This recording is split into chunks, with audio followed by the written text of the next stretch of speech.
Did we get any of that in there, or was that? No, it's just really bad. Start over from the beginning. Start over. Yeah. All right. Say and spell your name.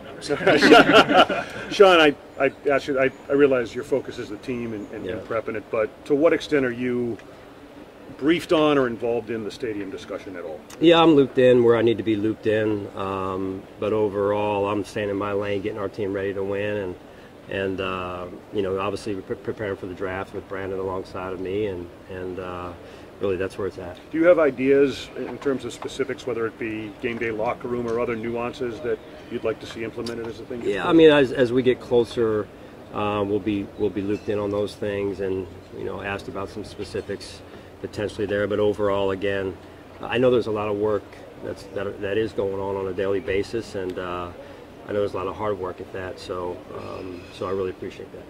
Sean, I know we talked to you recently about Von Miller and what he'll bring to the team, but since then, what have you gotten to know about him as a person? What have those conversations been like of just getting to know him better? Yeah, all positive. Really appreciate him coming to Buffalo, and I think, you know, all that means for our team, for our city, and I'm looking forward to, you know, getting him back, and like everyone else for the off-season program, and just, you know, very thankful for the addition, and anxious to see how he's going to fit into our team.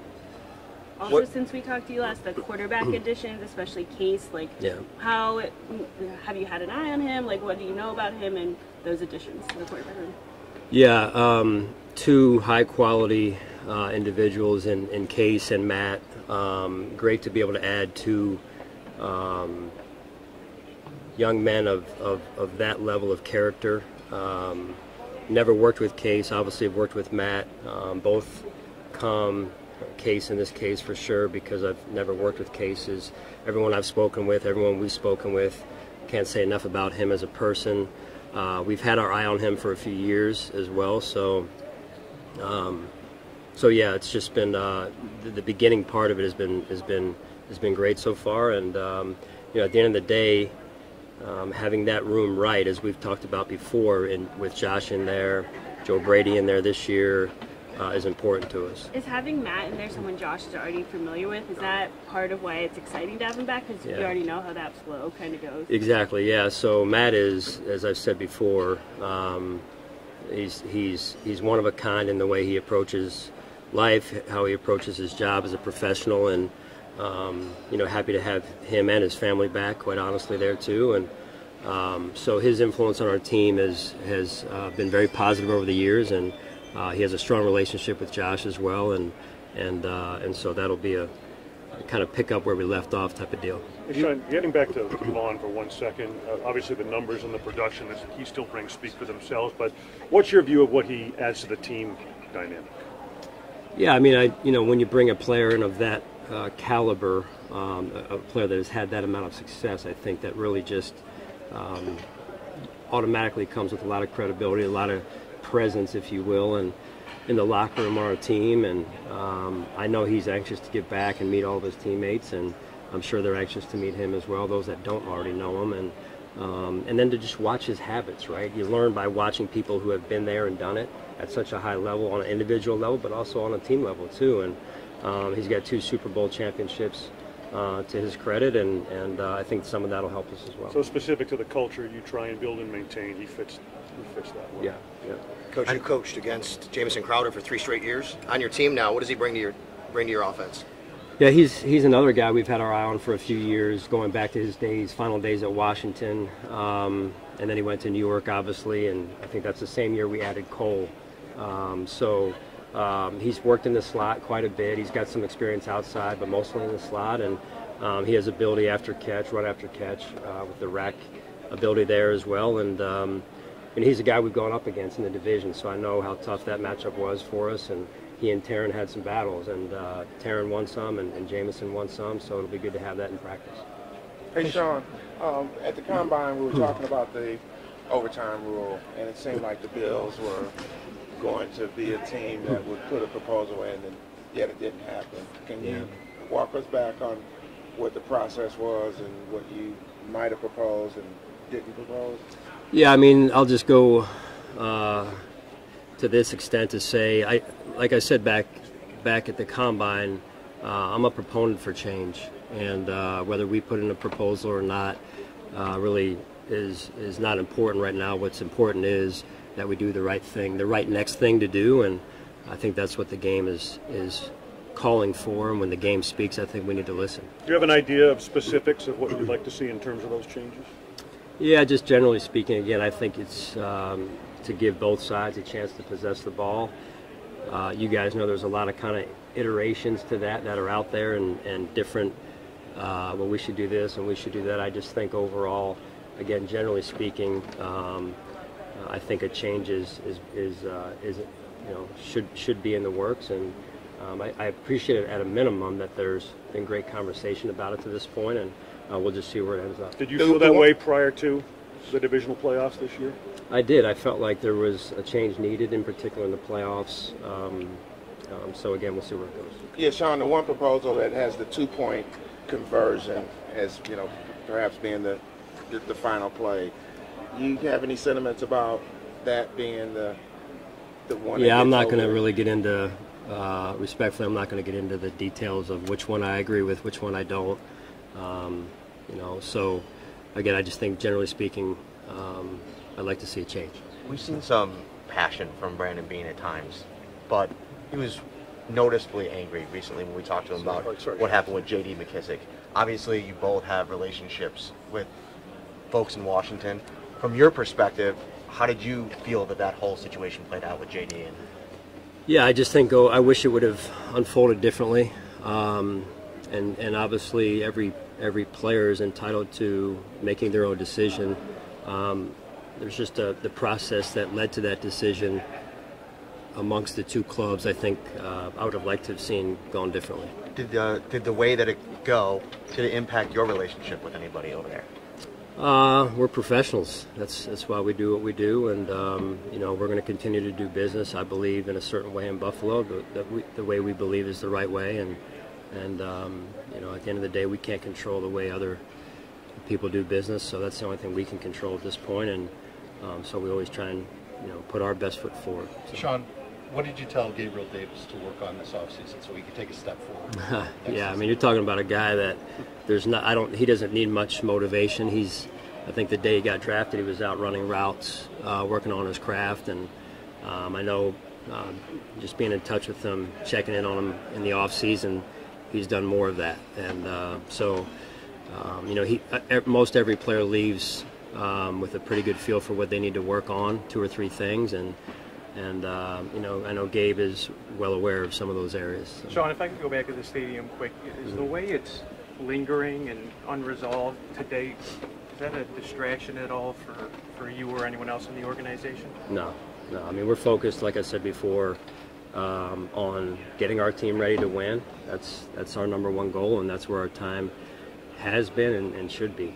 Is it exciting as a head coach to be part of that? Just bringing a new stadium, walk into a new stadium as part of that? Yeah, absolutely. I mean, there's energy, I think, that comes from it. There's excitement around the city based on what the team's done, and also, a potential of a new stadium like that. So, but it takes a lot, right? I mean, there's a lot of man hours that I know behind the scenes that are being put in, and so I respect that process and trust the people involved. At this point, we pretty much have an idea of what it's going to be, and obviously where, but I don't think I've asked you this. Do you have it's kind of a hot button, but do you have a preference? Outdoor, dome,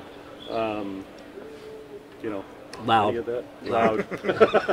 Coach, the one position. That's my preference. Sorry, the one position that you lost but haven't really added to yet is corner. Obviously, with the loss of Levi, can you just kind of walk us through what you feel about the young guys, especially there? It's Elijah, the guys that are on the practice squad, and Dane, and maybe the ability to step up. Yeah, well, Trey's Trey's doing well. He's working hard in the building, so we'll start there. I don't want to forget about Trey, and then Dane. We have a lot of confidence in Dane as well, and the work that he's put in and shown, in the results on the field to this point, albeit a smaller sample than Trey. And then we've got the young guys behind him, obviously, who are working hard and kind of just got through their first year. And then, you still have Cam Lewis, who we have a lot of confidence in as well. And when you're looking more at that nickel spot with Taryn and whatnot. So without getting into everyone, we've got a lot of confidence in those guys. How important was it to maintain Saran and Taiwan both on your special teams, your two gunners, yeah, basically. that's huge for us. The impact special teams, and those guys in particular have with our special teams units and their leadership. And Taiwan's been a big leader for us, and to get a veteran player like that that's been in a lot of different cultures to come back again with us, I think again it speaks volumes about him and us and how we're doing things. And then Saran, looking for him to take another step now as a leader on that unit and influence in the way he needs to influence and at the level he plays at. Sean, I think you referenced this more specific to Vaughn when we talked to you after that signing, but just in general, you look at the landscape of the quarterbacks and the changes in the AFC.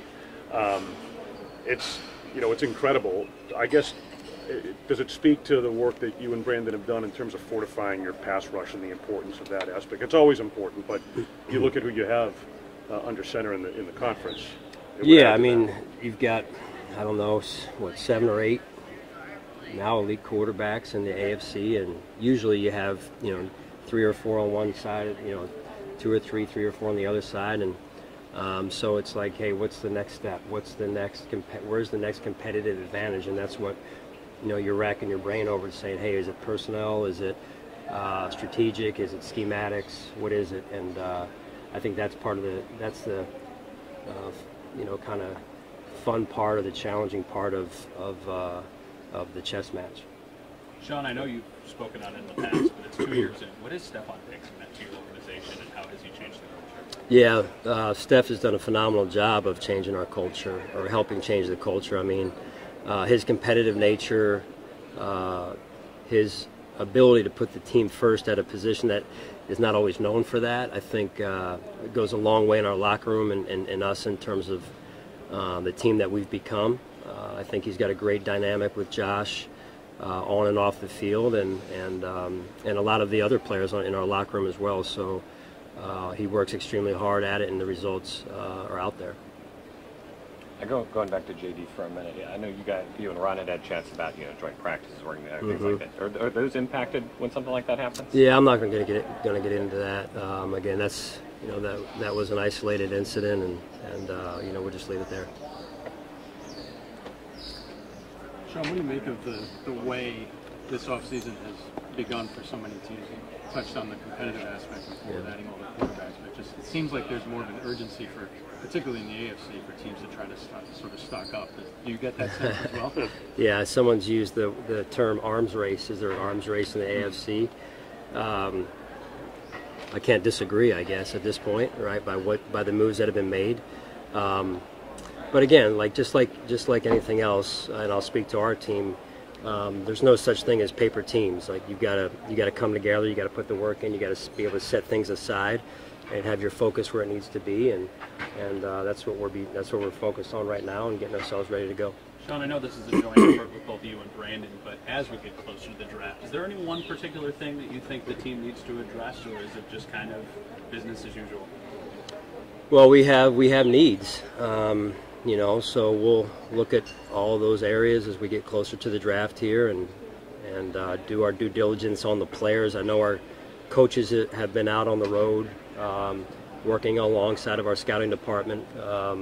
So I think that's been great to watch, and especially with some of our new coaches learning our scouting department and putting in the time that way to get a good feel for who these players are, not only on the field but also off the field. And so we'll just see where it goes. We're always looking to add